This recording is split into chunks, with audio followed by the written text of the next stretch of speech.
El libro de sangre por Clive Barker. Los muertos tienen autopistas, infalibles líneas de trenes fantasma, de carruajes de ensueño, atraviesan las tierras baldías detrás de nuestras vidas, soportando un tráfico interminable de almas difuntas. Sus tañidos y latidos pueden oírse en los lugares remotos del mundo, a través de grietas producidas por actos de crueldad, violencia y depravación. Su carga, los muertos errantes, puede vislumbrarse cuando el corazón está a punto de estallar y aquellas escenas que debieran estar escondidas se presentan con total claridad. Tienen señales, estas autopistas y puentes y áreas de descanso. Tienen casetas de peaje e intersecciones. En estas intersecciones, en las que las multitudes de muertos se mezclan y cruzan, es donde esta autopista prohibida tiene más posibilidades de desbordarse y penetrar en nuestro mundo. El tráfico es denso en los cruces de caminos y las voces de los muertos están en su momento más estridente. Aquí las barreras que separan una realidad de la otra se desgastan con el paso de innumerables pies. Una de estas intersecciones en la autopista de los muertos estaba ubicada en el número 65 de Tullington Place. El número 65, una simple casa independiente con fachada de ladrillos y falso estilo georgiano, no tenía nada más digno de mención. Una vieja casa olvidable, despojada de la grandeza de la que una vez hiciera gala. Llevaba vacía una década o más. No era la humedad lo que ahuyentaba a los inquilinos del número 65. No era la pobredumbre del sótano, ni el hundimiento que había provocado una grieta en la fachada de la casa que iba desde el umbral hasta el alero. Era el ruido de paso. En la planta superior, el estruendo de ese tráfico nunca cesaba. Agrietaba el enlucido de las paredes y deformaba las vigas. Sacudía las ventanas y también sacudía las mentes. El número 65 de Tullington Place era una casa encantada y nadie podía poseerla por mucho tiempo sin volverse loco. En algún momento de su historia, un acto horrible se había cometido en aquella casa. Nadie sabía cuándo ni qué, pero la atmósfera opresiva de la casa, especialmente en el piso superior, resultaba evidente, hasta para el observador inexperto. Había un recuerdo y una promesa de sangre en el aire del número 65, un aroma que persistía en las fosas nasales y revolvía el estómago más fuerte. Los insectos, los pájaros, hasta las moscas evitaban el edificio y sus alrededores. Ninguna cochinilla reptaba por la cocina. Ningún estornino anidaba en el desván. Sea cual fuera la violencia ahí desatada, había abierto la casa igual que el cuchillo abre la tripa de un pez. Y a través de aquel corte, de aquella herida en el mundo, los muertos se asomaban y pedían la palabra. Al menos, eso decía el rumor. Era la tercera semana de la investigación en el 65 de Tullington Place. 3 semanas de éxito sin precedentes en el reino de lo paranormal.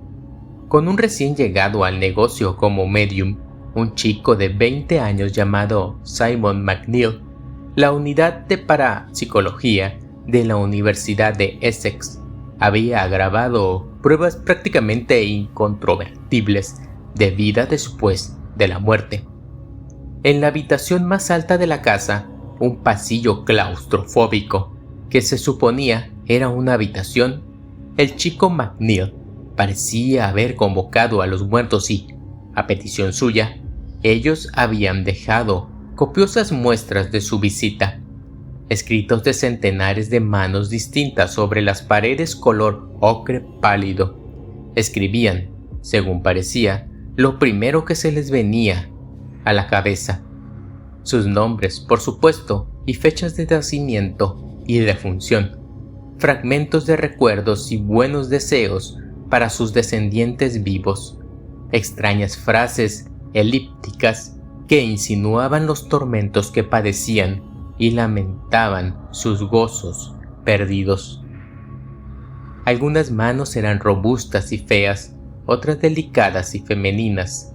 Había dibujos y chistes obscenos a medio terminar, junto con líneas de poesía romántica.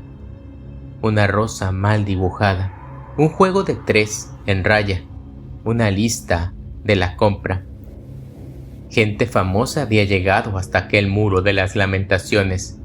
Estaban Mussolini, Lennon y Janis Joplin, y también desconocidos, personas olvidadas que habían firmado junto a las grandes.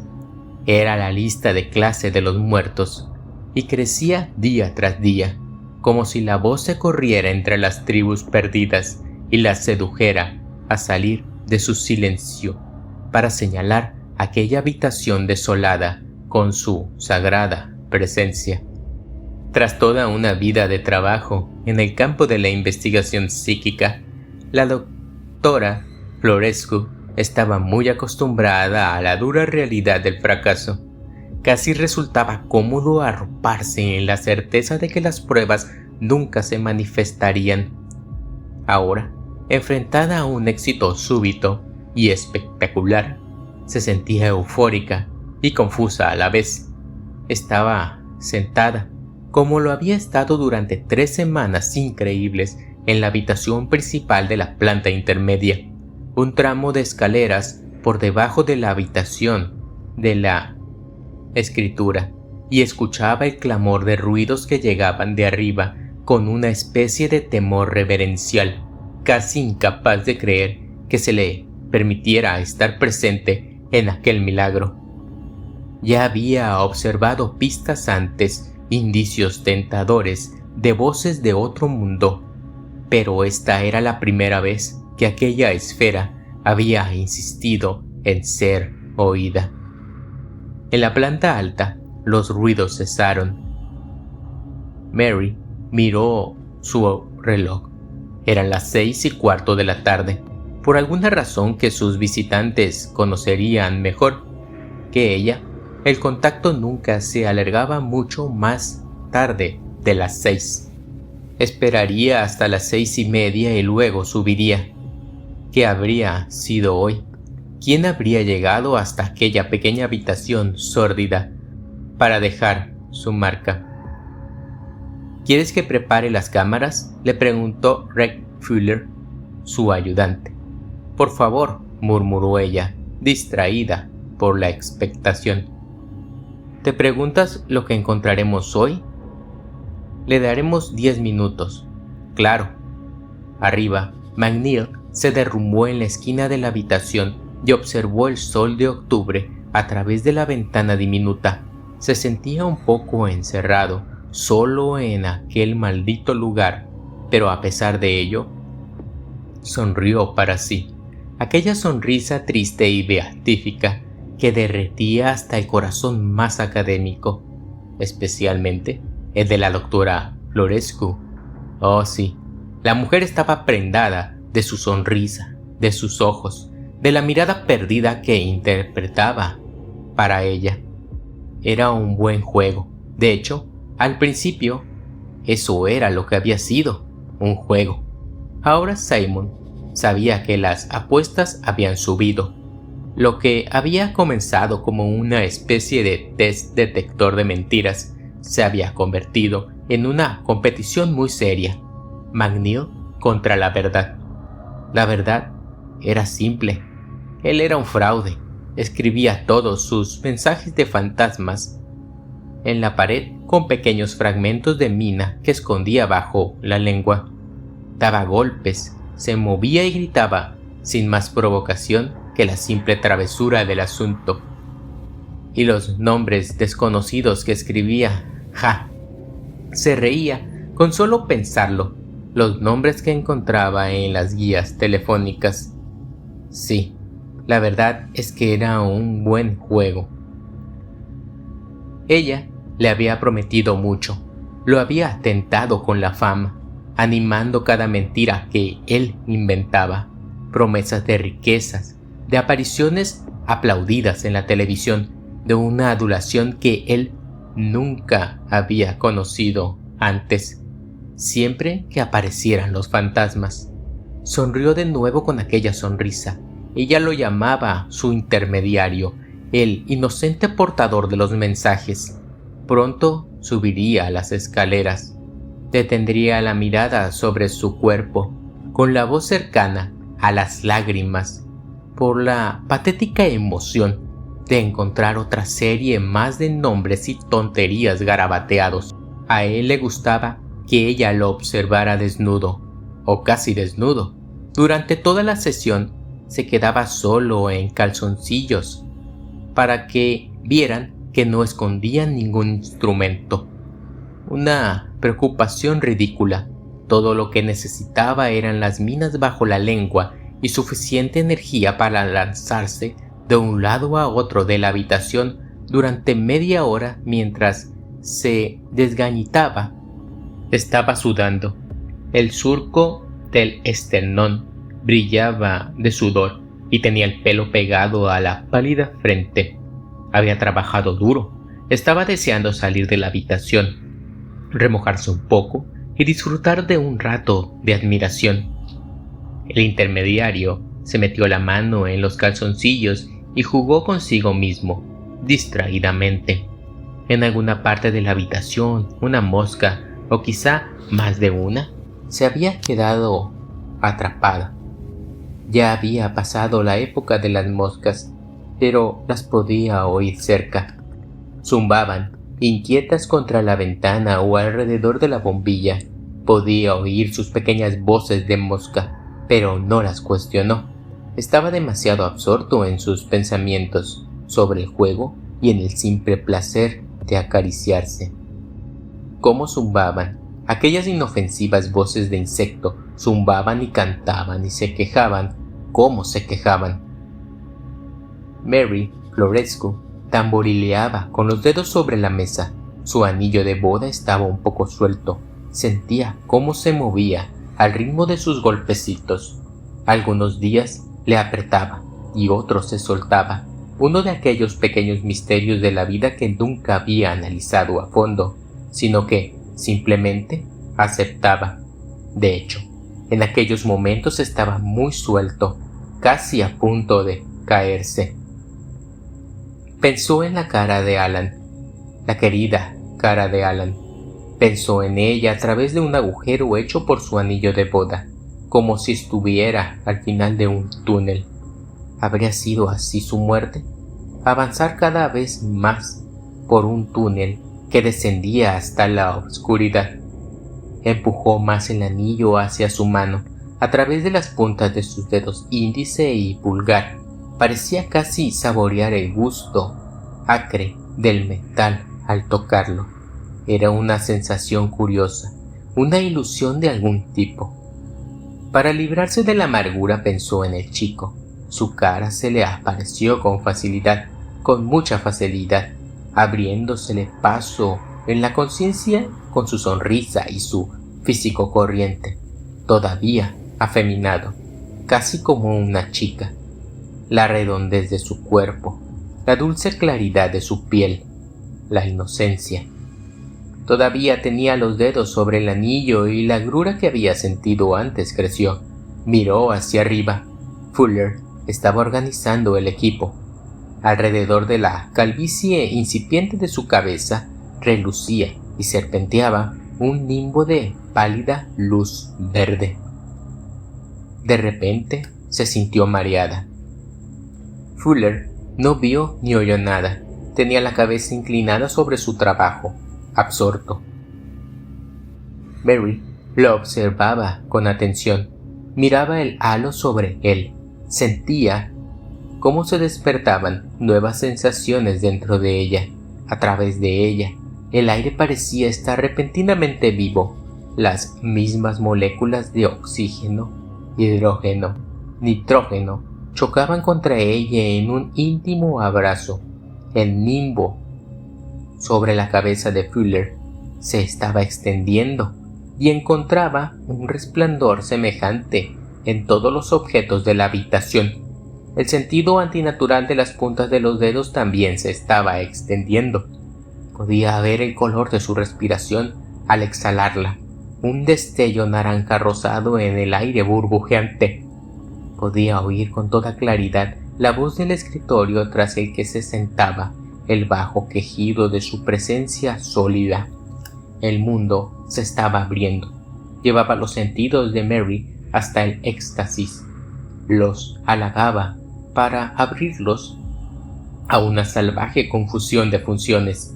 De repente, era capaz de reconocer el mundo como un sistema, no de políticas o religiones, sino como un sistema que se extendía desde la carne viva hasta la madera inerte del escritorio y el viejo oro de su anillo de boda. Y más allá de la madera, del oro, se abrió la grieta que llevaba a la autopista. En su cabeza oía voces que no provenían de las bocas de los vivos. Miró hacia arriba o, mejor dicho, alguna fuerza lanzó su cabeza hacia atrás violentamente y se encontró observando el techo. Estaba cubierto de gusanos. No, aquello era absurdo. Sin embargo, parecía estar vivo, vibrante de vida, latiendo, bailando. Podía ver al chico a través del techo. Estaba sentado en el suelo con el miembro erecto en la mano. Tenía la cabeza echada hacia atrás, como Mary. Estaba tan perdido en su éxtasis como ella. Con su nueva visión, Mary vio la luz que latía dentro y alrededor del cuerpo de Simon. Recorrió la pasión asentada en su barriga y el placer que le derretía la cabeza. Vio otra cosa, la mentira que ocultaba, la ausencia de poder donde ella pensaba que había algo maravilloso. No tenía ningún talento para comunicarse con los fantasmas, nunca lo había tenido. Resultaba evidente. Era un pequeño mentiroso, un niño mentiroso, un dulce y blanco niño mentiroso sin la compasión y la sabiduría para comprender su atrevimiento. Ahora estaba hecho. Las mentiras estaban contadas, los trucos urdidos y la gente de la autopista, mortalmente harta de tantas falsificaciones y burlas, zumbaba en la grieta de la pared y exigía una satisfacción. La grieta que ella había abierto, sin querer, la había manoseado y revuelto. Había abierto la cerradura lentamente, poco a poco. Su deseo por el chico lo había hecho. Sus interminables pensamientos sobre él, su frustración, su ardor y el asco ante aquel ardor había abierto aún más la grieta.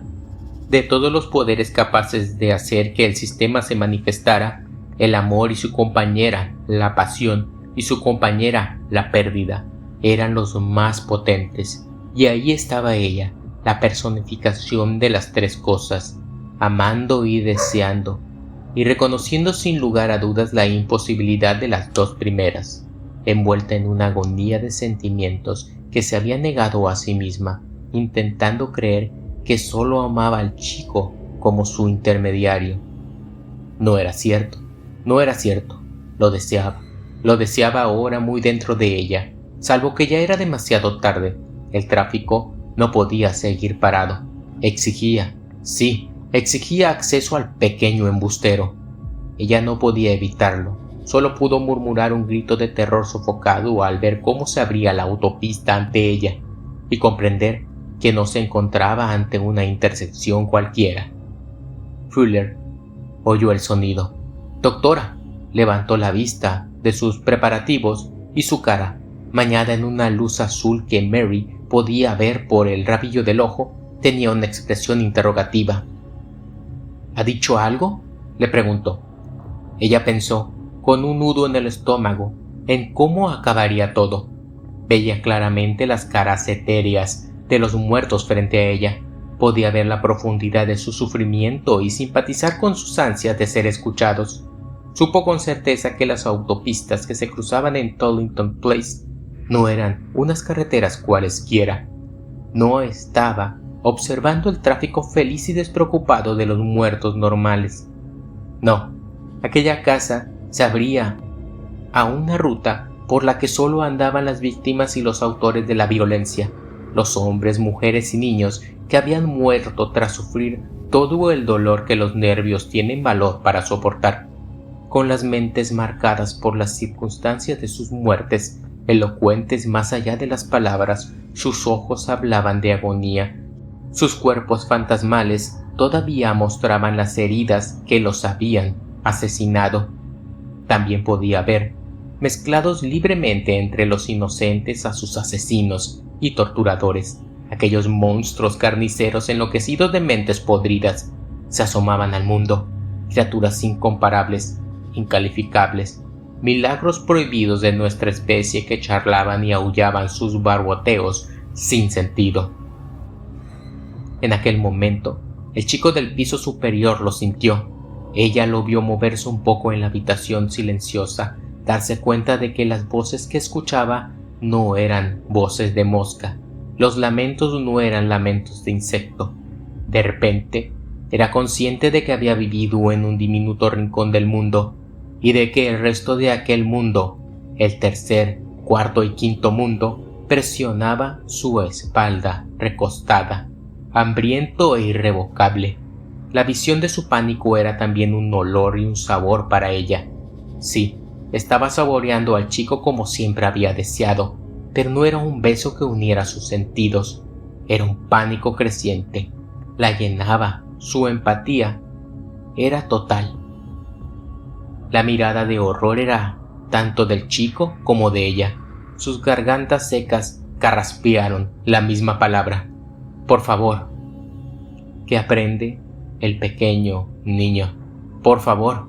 Que consigue caricias y regalos. Por favor. Que hasta los muertos, seguro, hasta los muertos deben conocer y obedecer. Por favor. Aquel día no se concedería tal piedad. Ella lo sabía con certeza. Aquellos fantasmas habían desesperado en la autopista durante años de aflicción, con las mismas heridas con las que murieran y las mismas locuras con las que mataran.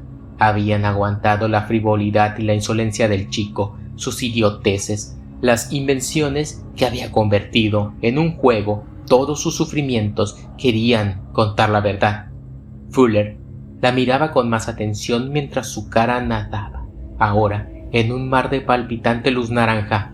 Mary sintió sus manos sobre la piel. Sabían a vinagre. ¿Estás bien?, dijo él, con la respiración como hierro. Ella negó con la cabeza. No estaba bien. Nada estaba bien.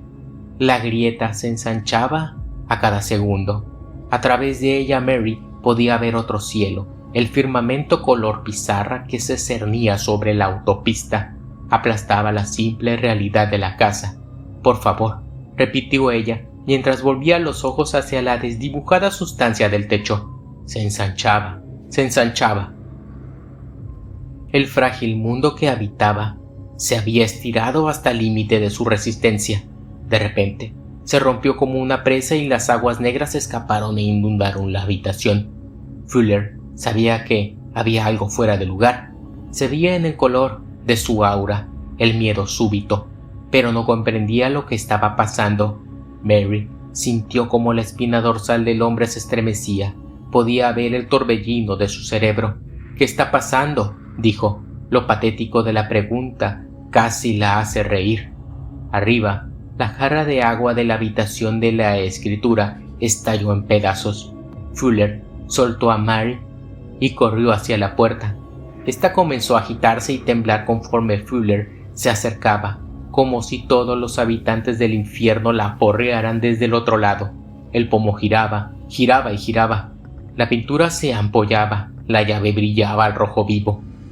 Fuller volvió a mirar a la doctora, que seguía inmóvil en aquella postura grotesca, la cabeza hacia atrás, los ojos muy abiertos. Fue a coger el pomo, pero la puerta se abrió antes de poder tocarla.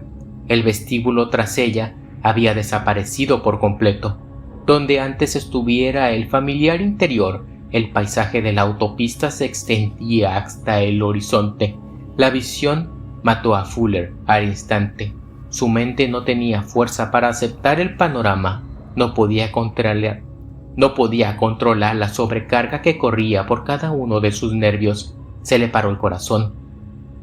Una revolución trastornó el orden de su sistema. Le falló la vejiga, le fallaron los intestinos, le temblaron las piernas y se derrumbó.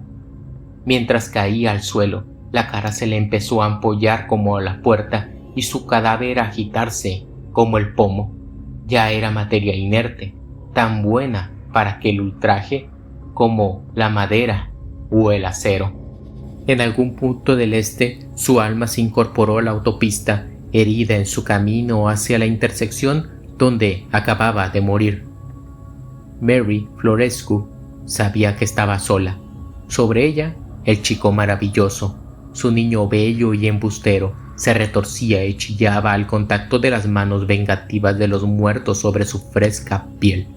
Ella conocía sus intenciones, lo veía en sus ojos. No había nada nuevo en ello. Todas las historias contaban con aquel mismo tormento en sus tradiciones. Lo iban a usar para grabar sus testamentos. Iba a ser su página, su libro, el receptáculo de sus autobiografías. Un libro de sangre, un libro hecho de sangre, un libro escrito con sangre. Mary pensó en los grimorios de piel de humana muerta. Los había visto, los había tocado. Pensó en los tatuajes que había visto, algunos de ellos exhibiciones de feria, otros simples obreros descamisados con sus mensajes para sus madres, picado en la espalda. No era algo nuevo escribir un libro de sangre, pero sobre aquella piel resplandeciente, oh Dios, allí estaba el crimen. El chico gritaba mientras las agujas torturadoras de la jarra de cristal rota saltaban y le dibujaban surcos en la carne. Mary sentía aquella agonía como si fuera propia, y no era tan terrible. Sin embargo, Simon gritaba y luchaba y les gritaba obscenidades a sus agresores. Ellos no le hacían caso, pululaban a su alrededor, sordos a cualquier súplica o plegaria, y trabajaban sobre él con el entusiasmo de una criatura que lleva demasiado tiempo condenada al silencio. Mary escuchó cómo la voz del chico se cansaba de las quejas y luchó contra el peso del miedo sobre sus extremidades. De alguna forma sentía que debía subir a la habitación. No importaba lo que hubiese más allá de la puerta o de las escaleras. Él la necesitaba y eso era suficiente. Se levantó y notó que el cabello se le arremolinaba por encima de la cabeza, blandiendo el aire como el pelo de serpientes de la gorgona Medusa. La realidad nadaba.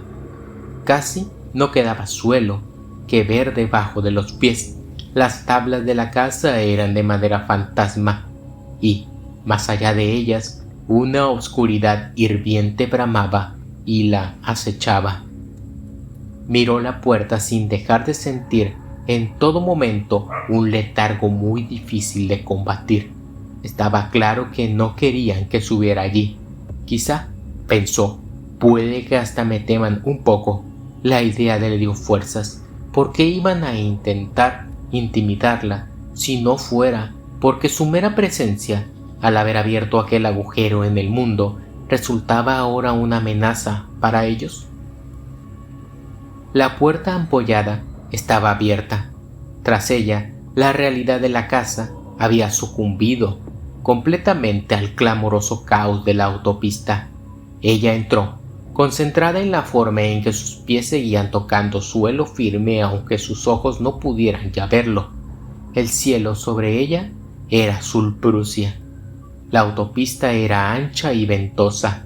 Los muertos la empujaban por todas partes.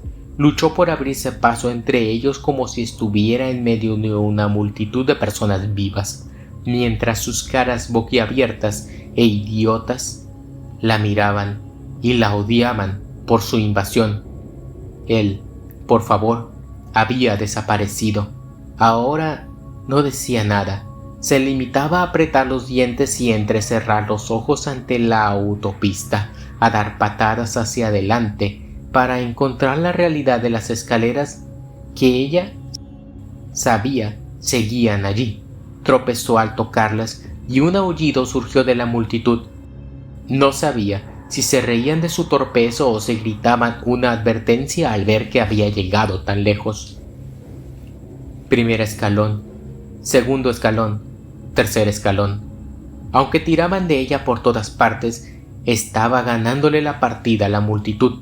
Un poco más adelante podía ver la puerta de la habitación donde su pequeño mentiroso estaba tirado en el suelo, rodeado por sus agresores. Tenía los calzoncillos en los tobillos. La escena parecía una especie de violación. Ya no gritaba, pero el terror y el dolor podía leerse en sus ojos. Al menos seguía vivo. La resistencia natural de su joven mente había aceptado a medias el espectáculo que se abría frente a él. De repente, el chico volvió la cabeza de golpe y miró a través de la puerta, directamente hacia ella. En aquel momento extremo había descubierto un talento real, una habilidad que solo llegaba a ser una pequeña fracción de la de Mary, pero que bastaba para contactar con ella. Sus miradas se encontraron en un mar de oscuridad azul, rodeados de una civilización que no conocían ni comprendían. Sus corazones vivos se encontraron y se unieron. «Lo siento», dijo él en silencio. Era inmensamente conmovedor. «Lo siento, lo siento». Simon apartó la vista y arrancó su mirada de la de Mary. Ella sabía que estaba casi al final de las escaleras, por lo que sus ojos le decían. Los pies todavía pisaban aire. Las caras de los viajeros estaban por encima, por debajo, por todas partes. Pero podía ver muy débilmente la silueta de la puerta y las tablas y vigas de la habitación donde yacía Simon. El chico era ya una masa de sangre, de la cabeza a los pies. Podía ver las marcas, los jeroglíficos de agonía en cada centímetro de su torso, de su cara, de sus extremidades. A veces podía enfocar el cuerpo de Simon y verlo en la habitación vacía, con los rayos del sol atravesando la ventana y la jarra rota junto a él. Después le fallaba la concentración y en vez de eso veía el mundo invisible hecho visible y a Simon flotando en el aire mientras escribían sobre él, arrancándole el pelo de la cabeza y del cuerpo para limpiar la página, escribiendo sobre sus axilas, escribiendo sobre sus párpados, escribiendo sobre sus genitales, en la hendidura de sus nalgas, en las plantas de sus pies. Solo las heridas aparecían en ambas visiones. Ya lo hubiera acosado por los autores o solo en la habitación no dejaba de sangrar. En aquel momento alcanzó la puerta. Con una mano temblorosa intentó tocar la realidad sólida del pomo, pero ni con toda la concentración que pudo reunir conseguía verlo con claridad. Había poco más que una imagen fantasmal en la que concentrarse, pero al final fue suficiente. Cogió el pomo, le dio la vuelta y abrió la puerta de la habitación de escritura de par en par. Él estaba allí, frente a él. No lo separaban más que 2 o 3 metros de aire poseído. Sus ojos volvieron a encontrarse y una mirada elocuente, compartida tanto por el mundo de los muertos como por el de los vivos, pasó entre ellos. Había compasión en aquella mirada y amor. Las ficciones se derrumbaron, las mentiras se convirtieron en polvo. En lugar de las sonrisas manipuladoras del chico, había una verdadera dulzura reflejada en la cara de Mary. Y los muertos, temerosos de aquella mirada, volvieron la cabeza. Las caras se apretaron, como si la piel se estirara sobre el hueso. La carne se oscureció hasta marchitarse y las voces se tornaron melancólicas ante la perspectiva de la derrota. Ella alargó la mano para tocarlo, libre por fin de las hordas de los muertos. Soltaban a su presa, como moscas muertas que cayeran de una ventana. Ella le tocó suavemente la cara. El toque fue una bendición. Los ojos de Simon se llenaron de lágrimas y éstas cayeron por la escarificada mejilla para mezclarse con la sangre. Los muertos ya no tenían voz, ni siquiera boca. Estaban perdidos en la autopista, su maldad condenada. Plano a plano, la habitación comenzó a restablecerse. Las tablas del suelo se hicieron de nuevo visibles bajo el cuerpo sollozante de Simon, cada puntilla, cada tablón manchado. Las ventanas se veían con claridad y, en el exterior, la calle en el ocaso se llenaba con los juegos de los niños. La autopista había desaparecido por completo de la vista humana. Sus viajeros habían vuelto a mirar hacia la oscuridad para desaparecer en el olvido, dejando únicamente sus señales y talismanes en el mundo concreto. En el rellano intermedio del número 65 de Tollington Place, los pies de los viajeros pisoteaban descuidadamente el cuerpo humeante y cubierto de ampollas de Red Fuller al pasar por la intersección. Al final, la propia alma de Fuller apareció entre la multitud y observó la carne que una vez había ocupado, antes de que la muchedumbre lo empujara hacia su juicio. Arriba, en la habitación en penumbra, Mary Forlescu seguía arrodillada junto al chico McNeil, que acariciaba su cabeza manchada de sangre. No quería dejar la casa para pedir ayuda hasta estar segura de que sus torturadores no volverían. El único sonido que quedaba era el de un avión a reacción que se abría camino por la estratosfera hacia el mañana. Hasta la respiración del chico era queda irregular. No lo rodeaba ningún nimbo de luz. Todos los sentidos estaban en su juicio: vista, oído, tacto. Lo tocó como nunca antes se había atrevido a hacerlo, acariciando su cuerpo con la punta de los dedos muy, muy suavemente, recorriendo la piel levantada como una mujer ciega leyendo braille. Había diminutas palabras en cada milímetro de su cuerpo, escritas por una multitud de manos. Incluso a través de la sangre, Mary podía distinguir la meticulosa forma en que las palabras lo habían destrozado. Incluso podía leer, a la luz menguante, alguna frase suelta. Era una prueba que no dejaba lugar a dudas, y Mary deseaba, oh Dios, cómo lo deseaba, no haberla encontrado. Sin embargo, tras toda una vida esperando, allí estaba, la revelación de la vida después de la muerte, escrita en la misma carne. El chico sobreviviría, eso estaba claro. La sangre ya empezaba a secarse y la miríada de heridas comenzaba a sanar. Después de todo, estaba sano y era fuerte. No habría un daño físico irreparable. Por supuesto, su belleza había desaparecido para siempre.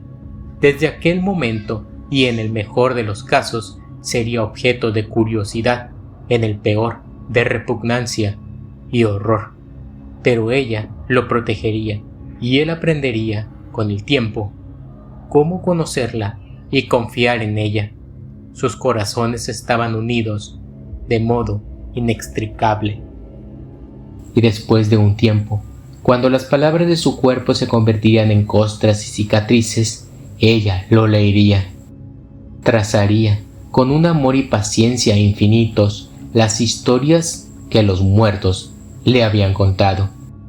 La historia de su abdomen, escrita con una letra delicada y cursiva, el testimonio de estilo exquisito y elegante que le cubría la cara y el cuero cabelludo, la historia de su espalda y la de sus espinillas y la de sus manos.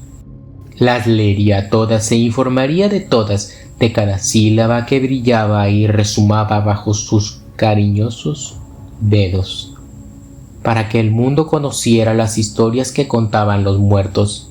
Él era el libro de sangre y ella su único traductor. Mientras caía la noche, Mary dejó su vigilia y lo condujo, desnudo, hacia la fragante noche, de modo que estas son las historias escritas en el libro de sangre. Lee, si así te place, y aprende. Conforma el mapa de esa oscura autopista que nos lleva desde esta vida hasta destinos desconocidos. Pocos tendrán que tomarla, casi todos marcharán en paz por calles iluminadas. Plegarias y caricias los acompañarán hasta que abandonen por fin sus vidas. Pero para unos cuantos elegidos, será distinto. Los horrores saltarán sobre ellos para llevarlos a la autopista de los malditos. Así que lee y aprende. Después de todo, es mejor estar preparados para lo peor, y es de sabios aprender a caminar antes de perder el aliento.